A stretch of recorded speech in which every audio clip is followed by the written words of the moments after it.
Oh, is that a leaky? Yeah.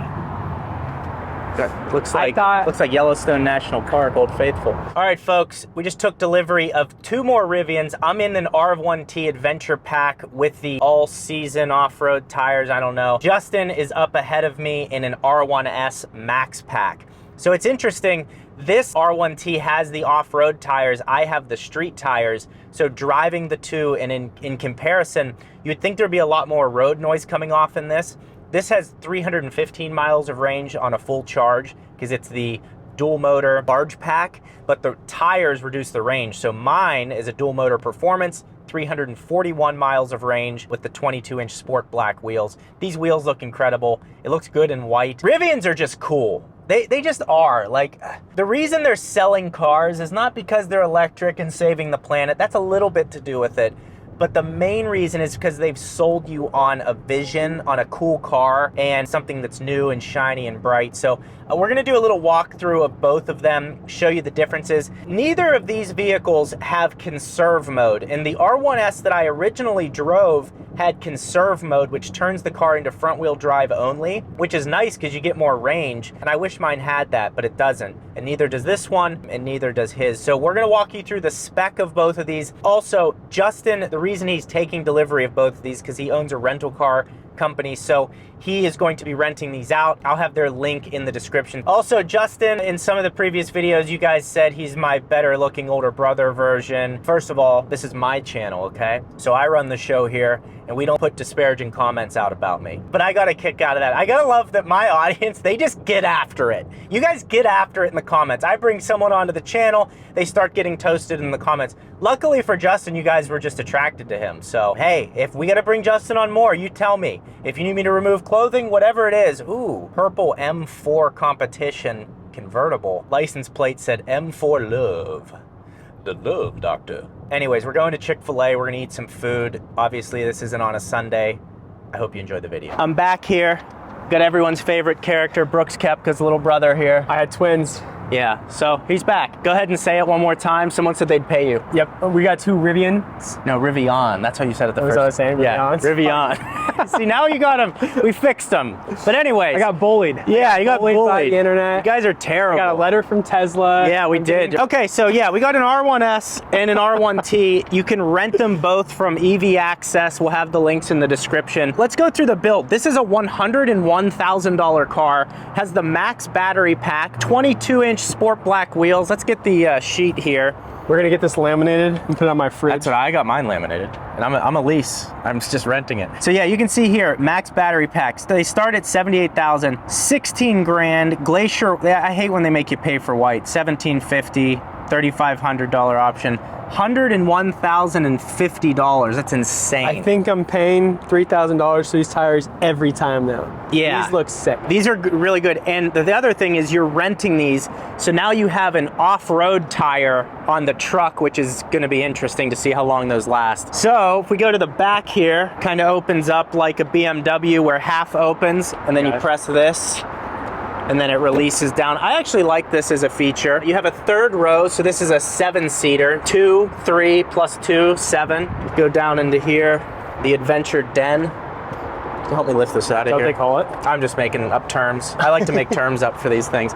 So there's no spare back here, so you just have this massive hole to store things in, so that's all good. You have these sliding tracks back here. Yeah, it's cool. I didn't know that they came with the compressor in the SUV, so that's nice. And then in the back here, which I've shown before, you have your USB-C plug and a little bit of storage there. Then you have your panoramic roof in the back with the suede headliner. It's a gorgeous SUV. You're about to take this to Tucson, so that'll be fun. The backstory is, so we bought through Fleet, and I didn't even really know what we got, and I was telling Ben as we were going there, I was like, I don't know what color they are. Hope to God they're not standard ranges, and like, we'll just see what we got. We get there, we show up to this truck, and it's got 36-inch tires, wherever they are. Yeah, I think they're 35s. I'm like, those probably aren't the best for rentals, but it's definitely going to stand out. Yeah, I mean, you're in Arizona. If someone takes it off-road or something. Go Baja in a Rivian. Yeah, enter the Baja 500 in this. So the sticker in this starts at 73. All-terrain upgrade is $3850, $6,000 large battery pack, $86,000 total. As you guys know, you got the adventure hole here. I told my girlfriend I was gonna buy a house, but we're gonna have to wait a second. Yeah, time to get some Rivians. Or Rivians, sorry, we gotta say it right. Yeah, and then that goes down into the adventure hole. This is so cool. You talked about in your... No, it's just a unique feature, and I think, like I've said, city folk is going to buy this, not people who actually need trucks. Yeah. This isn't for fishing gear. This is for golf clubs. Yeah, it's golf club hole, golf hole. I'd say this wheel in black is my favorite wheel. I would just get it with a street tire so it could run more efficiently. Max range on this is 315 miles, and then the R1S, what was it, 375? 70. Yeah. If it was fully. If it was full. We'll know when we fully charge it up and see what's happening. Right. It looked like it was 100%, but these tires are also taken away from the range for sure. Yeah, so these hurt the range a little bit. If you got the 20 or 21 inch Aero wheels, then you get the max 410 miles of range. But yeah, if you want to rent these out, I'll have them linked in the description. I'm also going to drive this the rest of the way back to the rental facility so I can test out the R1S on the highway because I'm leasing an R1T, so we've already done that. So I'm going to try this out and see how that is. Again, we got the full power frunk, so you did that from the key. Yep. And the key is actually a carabiner. This pulls up. I don't know if you know does that. it really? Yeah. So you stick it on your waistband? Latch it up. If you want to make a lot of friends, Never use that. Yeah, and then down here, drain plug, charger, all that stuff. But people are going to buy them because they're really cool. Right? Yeah. There you go. Yeah, there you go. I just think people are going to buy these. Don't you think that people would buy these because they're cool, not necessarily because they're electric? Yeah. No, this is just like, you feel like a kid in a candy shop. Yeah, exactly. It's just different. I was so excited to just jump into it. They're expensive, so they're like not the first ticket item when you're gonna go buy rental fleets. But I mean, this is a sick car. Yeah. This is cool. I'll be driving it for the first month, so if you wanna rent it, you're gonna have to wait until March. Yeah, wait till, But we'll get it up eventually. Yeah, we'll get it up. The truck will be on right away. The other thing is, so you will have people come into your business, they will give you their old Teslas, and can you explain that a little bit so everyone understands? We just had a guy reach out from your channel. I think we met with him yesterday, but he had like a 2018 Model S. I think his payment was like $400 on it. He wants to get rid of it, but he's upside down obviously from all the price changes. Right. So he's just gonna give us that car and he's gonna buy his next car or whatever he wants to do with that, and we're gonna rent that out for him. Right, and so they'll manage all the rentals and everything for him. He'll make some sort of income off of that.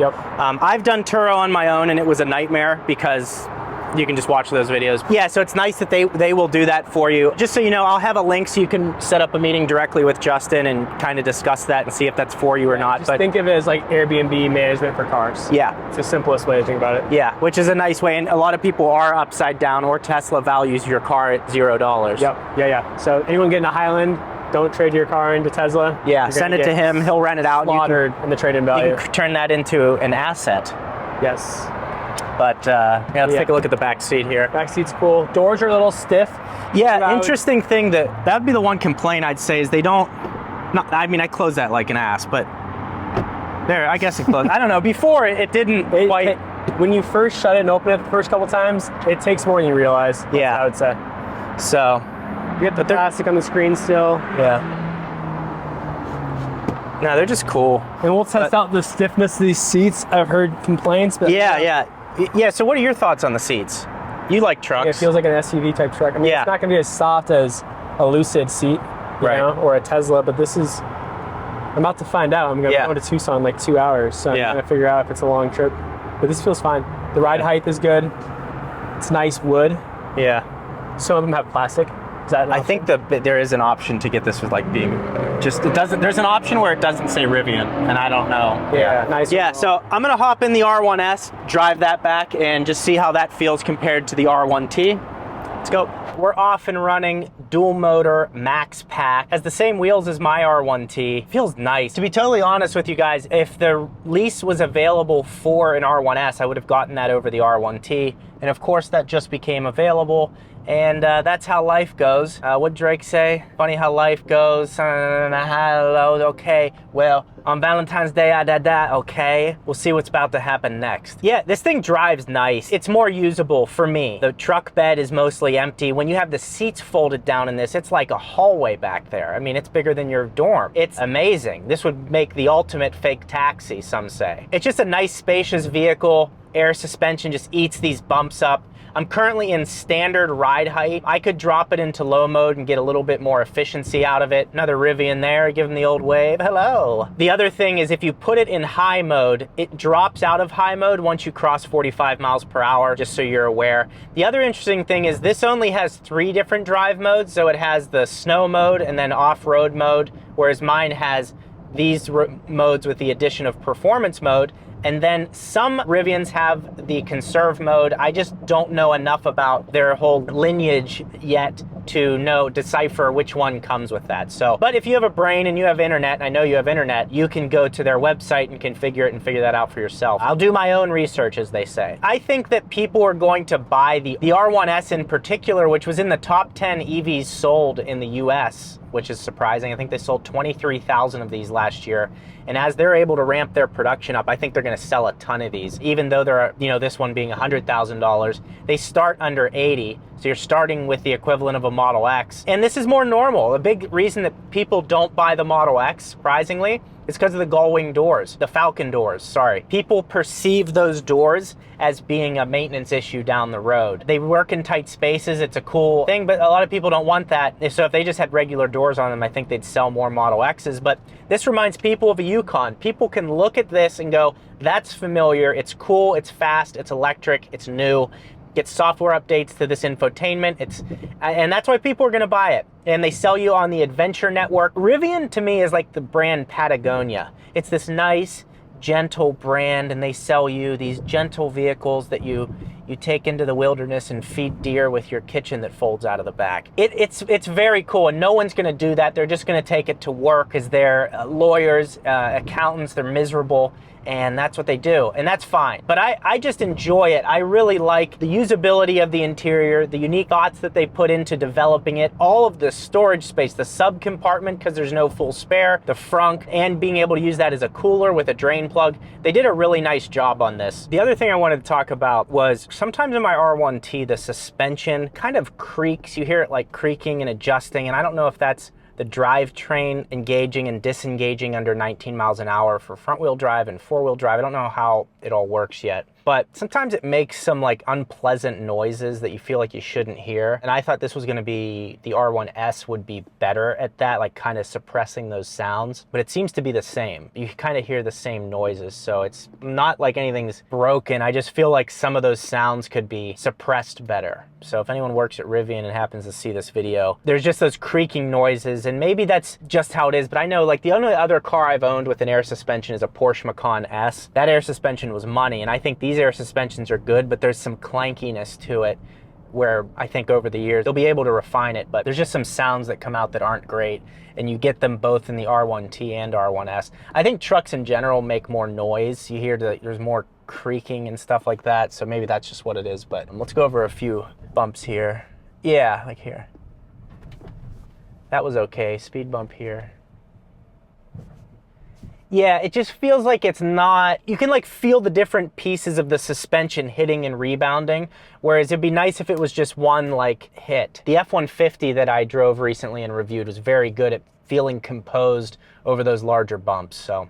I don't know, just a random step here, but we're pulling in. Now, Rivian has the lease for both the R1S and the R1T, and I made a full video breaking down the costs of that you can watch right here. You're gonna wanna watch that because a lot of these costs are hidden until after you make your $1,000 deposit. Check this video out.